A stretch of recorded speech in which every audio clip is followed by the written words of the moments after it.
Hello everyone, welcome to an exciting edition of Jeffrey Show Live. I'm your host, Jeffrey Taylor. Woo!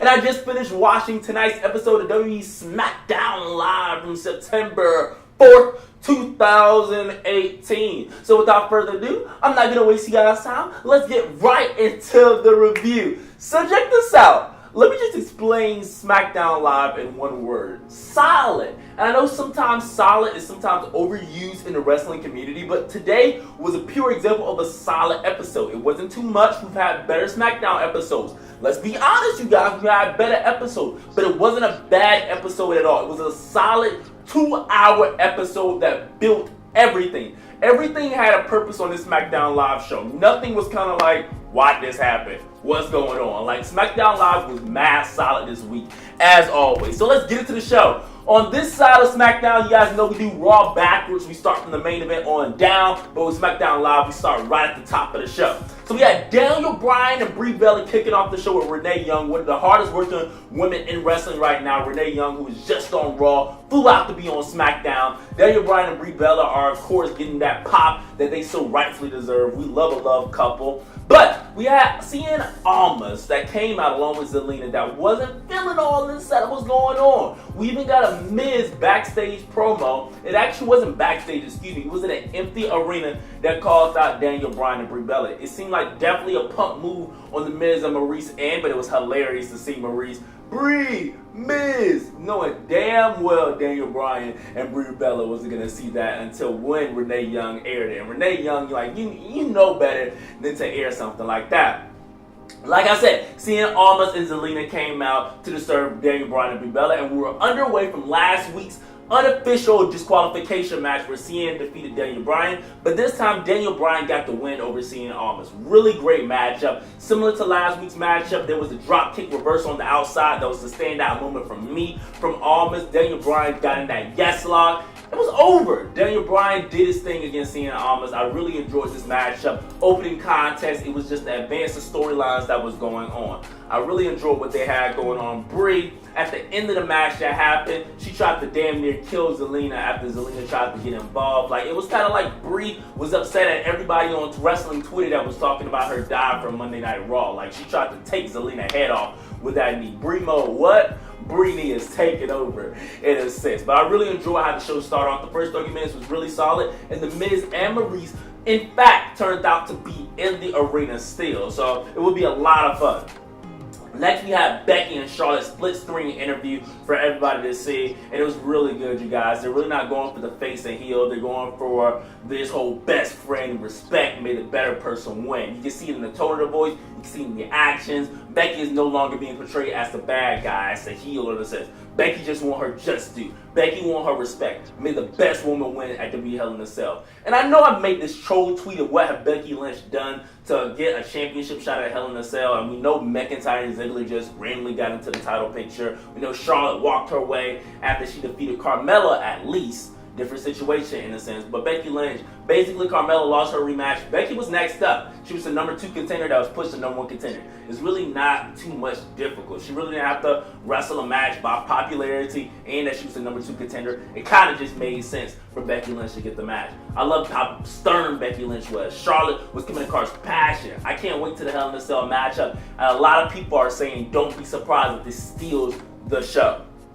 Moving along, we had a women's matchup contest. We're having all this women interaction. A revolution is definitely in store. We had Naomi that defeated Peyton and Royce this time with Billie Kay in the corner. Billie Kay couldn't assist Peyton and Royce this week. The match wasn't bad. The match wasn't good. It was just there to advance the storyline. In the end, after Naomi got the win, as she rightfully deserved after taking 2 consecutive weeks off, we had Asuka, who I thought was featured in Endeavor for a minute there, was matching Naomi and took out the Iconics. This reminds me of WWE NXT feud, but I am enjoying Asuka back on the screen. I'm enjoying Naomi and the Asuka pair, even though I saw it from a mile away. The Iconics, the WWE Tag Team Women's Division is definitely heating up. So when those tag team titles drop, it's going to be a war fest, I tell you. It's going to be a war fest. But shout out to Asuka being featured back on television, and I'm excited to see where these 4 go in the future.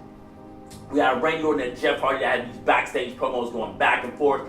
I noted on wrestling Twitter that Jeff Hardy does an excellent job on the mic. He sometimes gets underrated for his promo skills because he does some of the craziest shit in the world, but the man can talk. The man has passion. The man loves professional wrestling, and you felt that in the WWE Hell in a Cell promo. We also had Randy Orton's sick promo where he showed him ripping out that ear. It's almost disgusting to eat. We have Jeff Hardy that gets that adrenaline rush that has to put Randy Orton in his place, that is not done. Like, he has done crazy shit, and he's never done a WWE Hell in a Cell match before, and he wants that moment. He's dying for that moment. Ever since he was young, ever since he's seen Mick Foley fall off the cage. Have Randy Orton that's a veteran in WWE Hell in a Cell, won WWE Championship in the Hell in a Cell. Randy Orton wants to just stop Jeff Hardy once and for all, wash the face paint off, and just kick him on out of there in a sense.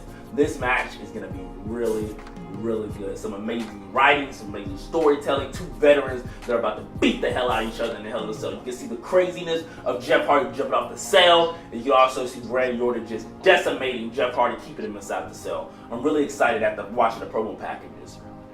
We had The Miz and Maryse that was backstage involved with R-Truth and Paige. Both of them was hilarious. We had R-Truth interacting with Carmella backstage. It was just really good to see some of the backstage promos being brought to life as we got ready for the main event between The Miz and R-Truth. This will be R-Truth's first time in a main event in 7 years. Coincidentally enough, that was when Awesome Truth was around. You guys remember the white t-shirts, Survivor Series, John Cena, The Rock. You guys remember Hell in a Cell, cops taking them off, all that good stuff. 7 years ago, you guys, we are getting old. They built up for the main event properly. Maryse had some choice words against Carmella. R-Truth being the smartest man on the roster right now, playing mind games and head games with everyone. Fitting enough that R-Truth and Carmella are finally getting on the same page since they're tag team partners in the Mixed Tag Team Challenge. So it's really going to be interesting. We had Samoa Joe, who I thought was going to be in Georgia with Wendy for the barbecue back to school special, but he was actually in attendance. Coincidentally enough, as he was calling out Wendy, saying the most disrespectful things about AJ Styles' family. We had AJ Styles, surprisingly, who was in the building. At first, I thought he was just going to speak on the Titantron, how they've been doing for the past few weeks, but AJ Styles' music hit. They don't want none. AJ Styles came out there, knuck if you buck, all ready to swing on Samoa Joe. Got the better end of Samoa Joe when it was all said and done, but he also took out a referee in the process. Paige has to get some control over AJ Styles. AJ Styles is letting Samoa Joe get in his head. Even though this feud does feel like TNA, in a sense something that DC Carter is writing, I am still enjoying the history of Samoa Joe and AJ Styles in the program that they are running. What's going to happen next week when they're in this singles contest in the future for the WWE Championship at Hell in a Cell? I don't think AJ Styles' head is into it, and I think that he may just lose the championship, but I'm going to save that for a later day. We had the triple threat tag team matchup where Aiden English and Rusev will advance to face the Bar next week, and then thus the winner will go on to Hell in a Cell to face a New Day for the tag team championship. The match was a snooze fest. Usos, Sanity, Aiden English, and Rusev Days. It was a snooze fest. It was slow. I couldn't get into it. I thought it was going to be the main event, but thank God it wasn't the main event. Shouts to Rusev and Aiden English finally advancing. Maybe they can finally get their push after 1 year of Rusev Days still going strong and still getting one of the loudest pops of the night. In the main event, we had The Miz, who was defeated by R-Truth. Like I said, this was R-Truth's first main event in 7 years. We had R-Truth and Carmella that did an amazing entrance together. This is a pair we never knew that we wanted. Genius on behalf of the WWE. We give you guys props as is due.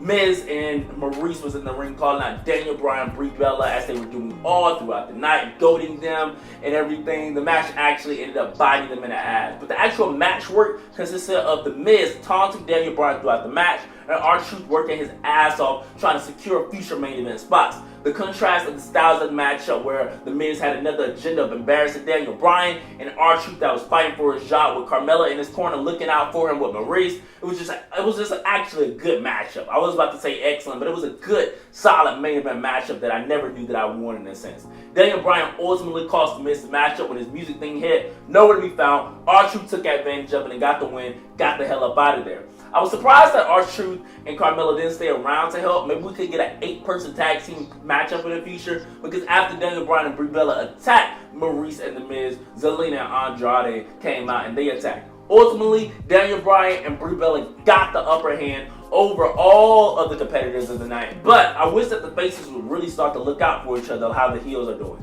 Nevertheless, I'm enjoying seeing Almas, Zelina, Maryse, and Miz relationship, whatever they got going on. It's really beautiful to see. But the show went off with the Yes movement with Brie Bella and Daniel Bryan in control. Let me guys know how you enjoyed this episode of WWE SmackDown Live. It was really simple to do. They were just expanding storylines that happened. Nothing new that we haven't seen in the past month, and I'm really enjoying it. I'm going to catch you guys later on another exciting edition of Jeffrey Show Live.